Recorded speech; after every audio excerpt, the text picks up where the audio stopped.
तेरी माला भोला सब दुख काटो मारा ओ भोला सब दुख काटो मारा। शिव कथा कर रहा है, भगवान शंकर का गुणगान कर रहा है, शिव महापुराण कथा कर रहे हैं। देवराज के पूर्व का कोई पुण्य सामने आ गया और वो चोरी का सामान लेकर शिव मंदिर में चला गया। चोरी करने वाला चोरी करता है, किसी के घर में जाकर सामान चुराता है वो अलग बात है, पर चोरी करने वाला जब किसी सत्संग में, भजन में, पुराण में जाकर अगर चोरी करता है तो वो अपनी एक पीढ़ी को नहीं, ना जाने कितनी पीढ़ियों को नरक में ले जाकर पटक देता है, ना जाने कितनी पीढ़ियों को केत में ले जाकर छोड़ देता है। कुछ पुण्य था देवराज नाम के ब्राह्मण का, कुछ पुण्य था, और जब वो कुछ थोड़ा सा पुण्य प्रबल हुआ तो वो चोरी का सामान ले जाकर शिव मंदिर में बैठा। शंकर भगवान की कथा चल रही थी, कोई गुरुजन, कोई संत जन, कोई साधु जन कह रहे थे, बैठ जरूर गया पर मन नहीं लगा, शरीर पहुंच गया। एक कितना सुंदर संवाद कहा है महाराज की, शरीर पहुंच गया पर मन नहीं पहुंचा। एक बात कही, एक संत, देवराज का चरित्र बड़ा सुंदर, एक संत अपनी कुटिया में बैठे हैं, अपने नगर में, अपने गांव में, अपने कस्बे में बैठे हुए, और उसी कस्बे में, उसी गांव में, उसी नगर में एक वेश्या आकर रहने लगी। बड़ी सुंदर थी, एक चेहरे पर बहुत चमक थी, बड़ी सुंदर। संत रहते, भजन करते, गुरु रहते, भजन करते, और वेश्या रहती तो वो अपना वेश्यालय सजाती। उस वेश्या का एक नियम बड़ा प्रबल था, वो वेश्या प्रतिदिन जब वेश्यालय पर जाती थी तो उससे पहले वो भगवान के सामने 2 मिनट बैठ जाती थी। एक घी का दिया लगाती, कुछ थोड़ी सी धूप बत्ती अगरबत्ती लगा देती और भगवान के सामने बैठ जाती और भगवान से प्रार्थना करती। रोज प्रतिदिन उसका नियम था। वैश्यालय जाने से पहले वेश्या अपना काम करने से पहले भगवान के मंदिर में जाकर रोज अपने घर के अंदर जो मंदिर था उस मंदिर में रोज जो भगवान शंकर बैठे थे, भगवान हरि, विठल, राम, कृष्ण, पांडुरंगा जो बैठे थे, उस वेश्या ने उनको नमन करना प्रारंभ किया। प्रतिदिन प्रणाम करती है, नमन करती है, प्रतिदिन विनती करती है। 5 मिनट भगवान की आराधना कर कर फिर वो वेश्यालय में जाती है। एक दिन संत से नहीं रहा गया, साधु से, संत से, जो अपने गांव में, कस्बे में रहता था, नगर में रहता था, वो वैश्या को बुलवाया और वैश्या को बुलवाकर उसने कहा, तुम वैश्या हो, मना नहीं है, पर आपसे एक विनती करना चाहता हूं। संत बोले, साधु बोले, गुरु बोले, मैं एक विनती करना चाहता हूं। क्या क्या विनती करना चाहता हूं? क्यों वेश्यावृत्ति करती हो? ये भगवान ने इतना मूल्यवान शरीर दिया है, इस शरीर को क्यों नष्ट करना? भगवान का भजन करो, उनका स्मरण करो। वेश्या ने कहा, गुरुजी भजन तो कर लूं पर भूखी मर जाऊंगी,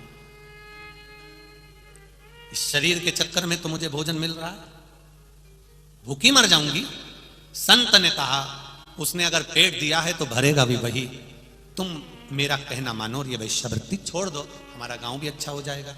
क्यों इस शरीर को तुम नष्ट कर रही हो? इस शरीर से भजन करो। वेश्या ने कहा, गुरुजी अगर आप कह रहे हो तो मैं इस शरीर से भजन करूंगी। छोड़ दिया उसने।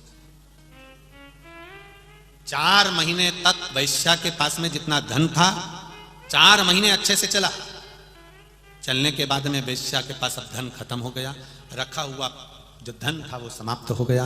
वैश्या भूखी रहने लगी, सुबह शाम दोपहर किसी की यहाँ मांगने भी जाए तो कोई ना दे। ये तो वैश्या, दरवाजा बंद कर ले लोग, गेट बंद कर ले। 8 दिन वैश्या को रहते रहते भूखे मरते हो गए। गुरु जी के पास पहुंची, गुरुदेव मेरा पेट नहीं भरा रहा, मैं क्या करूं, भूखी मर रही हूं, 8 दिन हो गए। गुरु जी कहे, जिसने पेट दिया है वही भरेगा, तू उसके भरोसे पर रहे। वैश्या ने और 4 दिन निकाले। जब भूखी ज्यादा ही रहने लगी तो बीमार पड़ने लगी। उसने सोचा क्या करूं, मैं तो जो करती हूं वही करूं, और उसने अपना फिर वापस वही धंधा चालू कर दिया, वही वेश्यालय चालू कर दिया। फिर लोग आने लगे, रोज उसका जो नियम था भगवान के भजन का वो करती। 2 साल हो गए, गुरुजी के प्राण छूट गए, वैश्या भी मर गई। गुरुजी मरे, वैश्या मरी, दोनों के प्राण छूट गए। दोनों धर्मराज के पास गए। धर्मराज के पास गए तो तो धर्मराज ने कहा वैश्या से कि तुम बैकुंठ चली जाओ, और गुरु से कहा तुम नरक चले जाओ, नरक जाओ। गुरु की आंख में आंसू भर गए।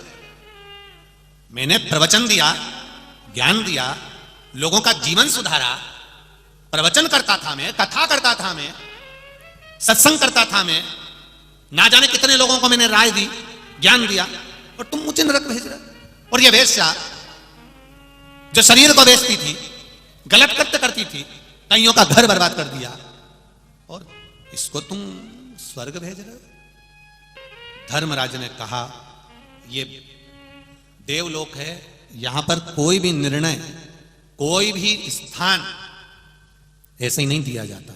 यहां बड़ा सोच समझ कर निर्णय दिया जाता है, बड़ा सोच समझ कर स्थान दिया जाता है। इस वैश्या के कर्म के अनुसार वैश्या को फल मिला है, और तुम्हारे कर्म के अनुसार तुम्हें फल मिला। तुमने इस शरीर से लोगों को प्रवचन दिया, इस शरीर से लोगों को ज्ञान दिया, तो तुम्हारे मरने के बाद तुम्हारा शरीर का देखो कितना अच्छा काम हो रहा है। शरीर को सजाया गया है, इत्र लगाया गया है, खूब सजा धजा कर, डोली में सजा कर समाधि दी जा रही है। बाद में समाधि तैयार हो जाएगी, उस समाधि का पूजन चालू हो जाएगा। तुम्हें जिंदगी भर लोग तुम्हारे शरीर को पूछेंगे, क्योंकि तुमने शरीर से जो कुछ किया उस शरीर से किया। और वेश्या ने इस शरीर से जो करा है, उसका शरीर देखो, कोई छूने को तैयार नहीं है, कोई अंतिम संस्कार करने को तैयार नहीं है। कुत्ते नोच रहे हैं, पक्षी खाएंगे। संत तूने प्रवचन दिया, गुरु तूने शरीर से प्रवचन दिया, शरीर से प्रवचन दिया, तो तुम्हारा शरीर संसार के लोग पूज रहे हैं, इत्र लगा रहे हैं, समाधि बना रहे हैं, पूजन कर रहे हैं। वेश्या ने शरीर का प्रयोग करा, तो वेश्या का शरीर कुत्ते नोच रहे हैं, पक्षी खा रहे हैं, ये शरीर का भाव। पर वेश्या शरीर संसार को देती थी, और मन भोलेनाथ को देती थी, परमात्मा को देती थी।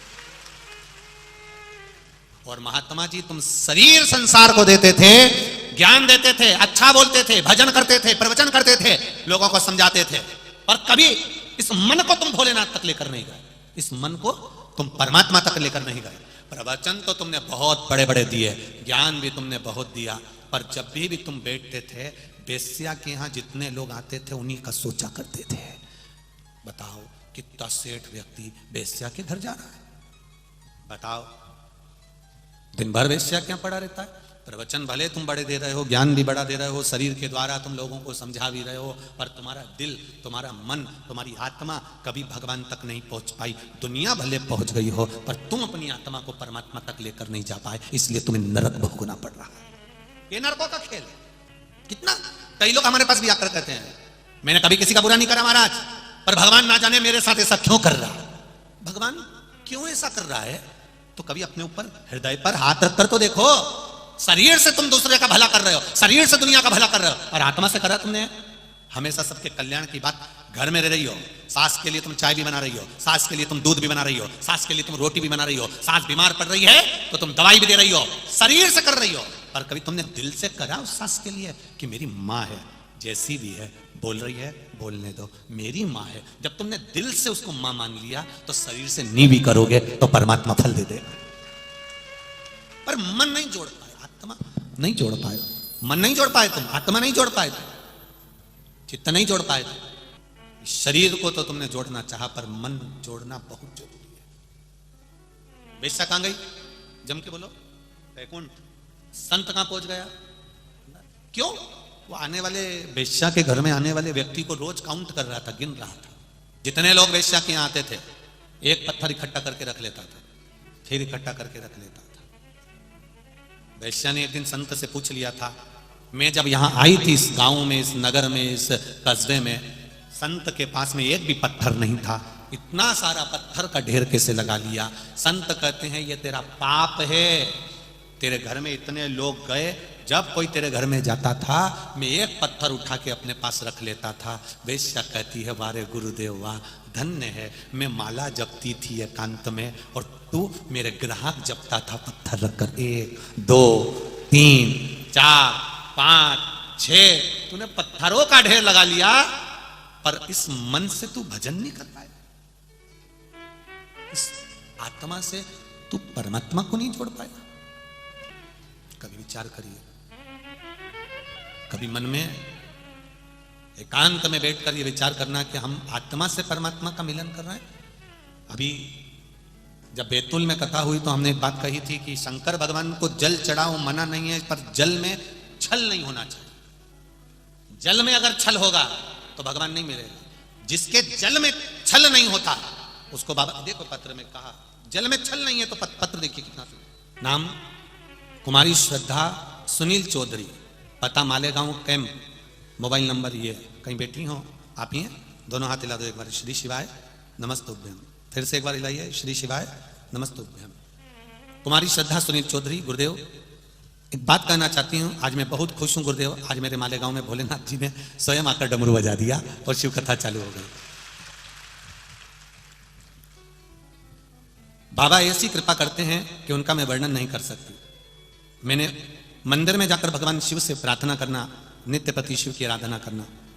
आज मेरे मालेगांव में 7 दिन की केवल कथा नहीं है, पूरे महाराष्ट्र में 7 दिन की दिवाली मनाई जा रही है। शिव कथा प्रारंभ हुई है। बाबा की कृपा का क्या वर्णन करूं। मेरी मम्मी 1.5 साल से डायलिसिस चालू है गुरुदेव। उनकी बहुत तकलीफ होती थी, एक डायलिसिस भी अच्छे से नहीं हो पाता था। लेकिन जब से हमने शिव जी पर जल चढ़ाना प्रारंभ करा, शिव महापुराण की कथा सुनना चालू करी, तब से भोलेनाथ ने बड़ी कृपा करी। मेरी मम्मी का डायलिसिस कुछ मात्रा में कम हुआ और बाबा की कृपा से मेरी माँ डायलिसिस कराने के बाद पलंग पर पड़ी रहती थी, उठ नहीं पाती थी, कोई काम नहीं कर पाती थी। आज की तारीख में मेरी मम्मी घर का पूरा काम कर लेती हैं और मेरी माँ पूर्ण तरह से धीरे धीरे आराम लग रहा है।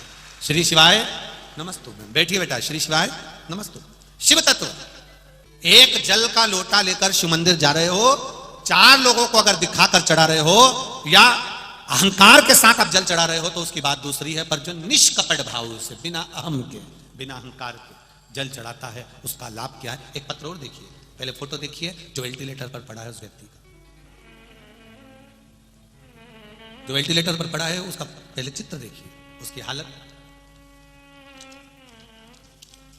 पत्र है धुलिया जिला सिरपुर गांव की रहने वाली हूं महाराज। सो शोभाबाई रमेश पाटिल, कहीं बैठी हो तो हाथ हिलाइए। शोभाबाई रमेश जी पाटिल कहीं बैठे हो तो हाथ हिलाइएगा। पीछे हैं क्या?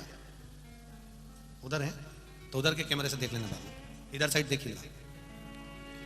दोनों हाथ हिलाइए एक बार, जहां पर भी। अच्छा ठीक ठीक, दिख गए ठीक है। सो शोभाबाई रमेश जी पाटिल, मेरे पति की अचानक तबीयत खराब हो गई, उन्हें सांस लेने में तकलीफ होने लगी। फिर मैंने छोटे बेटे सिरपुर के हॉस्पिटल में ही एडमिट कर दिया। वहां वेंटिलेटर की व्यवस्था नहीं थी, डॉक्टरों ने सिर्फ ऑक्सीजन लगा दिया।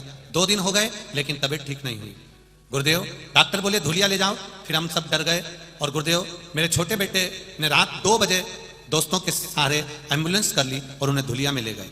धुलिया के अस्पताल में एडमिट किया, उन्हें तुरंत वेंटिलेटर लगाया गया। मेरे पति की ऐसी हालत हो गई थी कि उनका पूरा शरीर सूज गया था, जिसका मैंने फोटो लगाया है। शरीर में सूजन इतनी ज्यादा हो गई कि डॉक्टर भी आश्चर्य में पड़ गए, इसको बीमारी क्या हुई है।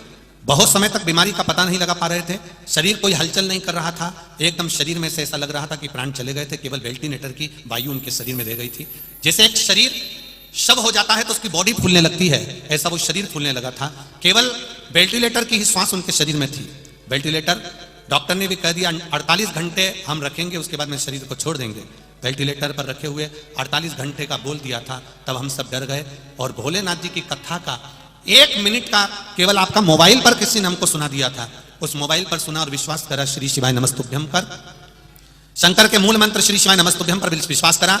1 लोटा जल उस हॉस्पिटल के पास में शिव मंदिर में चढ़ाया। बेलपत्र चढ़ी हुई मिल गई थी, उसको लेकर आई। डॉक्टर से विनती कर वेंटिलेटर पर ही उस बेलपत्र को रख दिया और डॉक्टर से विनती कर चढ़ाए हुए जल को उसकी होठों पर लगाना प्रारंभ कर दिया। गुरुदेव 48 घंटे तो डॉक्टर ने दिए थे, 48 घंटे डॉक्टर ने दिए थे। उस 48 घंटे होने में केवल 37 मिनट बचे थे और सबने आस छोड़ दी थी। डॉक्टर ने भी कह दिया था शरीर बहुत फूल गया है, कोई जवाबदारी नहीं है। 37 मिनट पहले उस शरीर में हलचल उत्पन्न होना प्रारंभ हो गई, सांस चलना प्रारंभ हो गई और पति को 37 मिनट पड़े, 48 घंटे में मात्र 37 मिनट बचे थे और डॉक्टर ने वेंटिलेटर हटा दिया, आईसीयू में ले गए। आईसीयू के बाद वो एकदम ठीक हो गए और आज बाबा की कृपा से एकदम ठीक हैं। मैं बाबा को नमन करने के लिए सिरपुर से आई। ये शिव तत्व है। बैठिए बहन। हर हर तेरी कृपा बिना न हिले एक भी लेते हैं श्वास तेरी कृपा से तनो तनो बखान क्या करूं मैं राखों के ढेर का चपटी भवोद में खजाना कुबेर का। जल में छल ना हो, आप दिल से चढ़ाओ जल शिव जी को। 2 कदम चलकर जब हम शंकर जी के मंदिर जाते हैं, कुछ कदम चलकर शिव महापुराण तक जाते हैं, तो निश्चित है मेरा देव अधिदेव महादेव भी तुम्हारे दुख के समय पर तुम्हारे पास आ ही जाए। ये निश्चित है। शिव तत्व है। शंकर की कथा, उसकी उदारता, उसकी करुणा, उसका वात्सल्य। देवराज ब्राह्मण के पुण्य प्रबल थे, शिव मंदिर तक गया, चोरी का धन वापिस हाथ में लिया, पाप प्रबल हो गया, चला कहीं फिर पुण्य की प्रबलता थी तो माँ ने जो जल चढ़ाया था उसका पुण्य मिल गया और उस पुण्य के बल पर कैलाश धाम उस देवराज नाम के ब्राह्मण को प्राप्त हो गया, उसका पुण्य प्रबल हुआ। आगे वर्णन आया, बिंदुक नाम का ब्राह्मण जिसकी धर्म पत्नी का नाम चंचूला देवी है, वह भी गलत कृत्य कर कर प्राणों को त्यागता है, तो चंचूला भगवान शंकर की आराधना करती है, भगवान शिव की भक्ति करती है। तुम रुका जी से जाकर निवेदन कर कर शिव महापुराण की कथा शंकर भगवान और माता पार्वती ईश्वर जी और गोरा जी बनकर, गणा और गौर बनकर श्रवण करते हैं। ईश्वर जी और गोरा जी आ रहे हैं, जोरदार ताली बजाकर स्वागत करें।